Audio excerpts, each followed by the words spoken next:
Welcome back to See You in the AM. Great to be here with you. I'm going to just dive right into things. We've been talking yesterday about asking questions and the importance of that.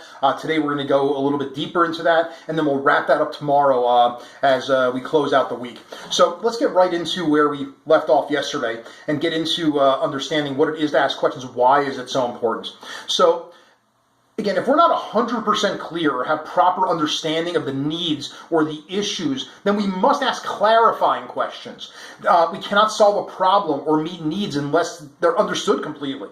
So in order to gain that understanding, we have to ask questions. Now, as a closer, there's a certain way to ask questions.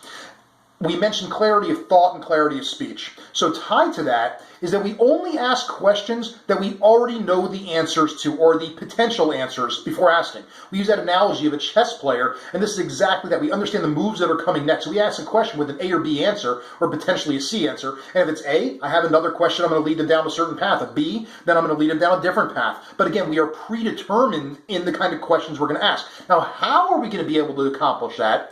Is because we practice, we test these things before we are ever using them in a presentation or with a prospect itself. So again, it takes a lot of hard work. It takes practice to make close to perfect, as we know we're never going to be perfect. But again, in order to guide someone down that path, which is a predetermined paved road, well, it takes some work to do some paving and to make it smooth. Now,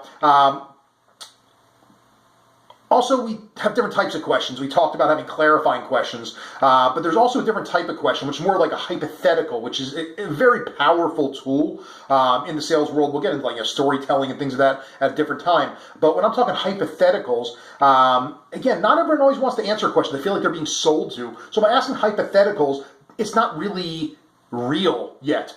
But through hypothetical questions, we can help with getting a prospect to answer as if they're not really confirming anything real, quote unquote, that's in their mind. But we're getting the answers that we need to gain understanding of them and then again, solve their problems. So again, we can incorporate both kinds of questions, the clarifying, understanding questions, and incorporate the more hypotheticals to help with that when we're dealing with someone that is not necessarily looking like they're wanting to be asked questions or be closed in.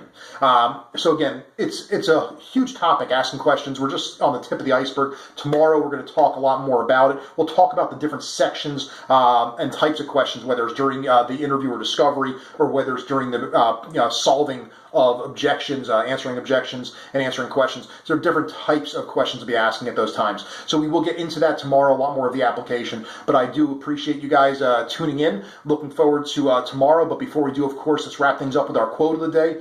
This comes from author Andrew Sobel. Wrote a book called Power Questions, appropriate to what we're talking about here. And he says, "Telling creates resistance. Asking creates relationships." So again, that's what we're looking to do here, is create relationships. Get out there and let's create some relationships today. Let's create success today, and let's get out there and be the best we can be. I'll see you in the AM and have a great day.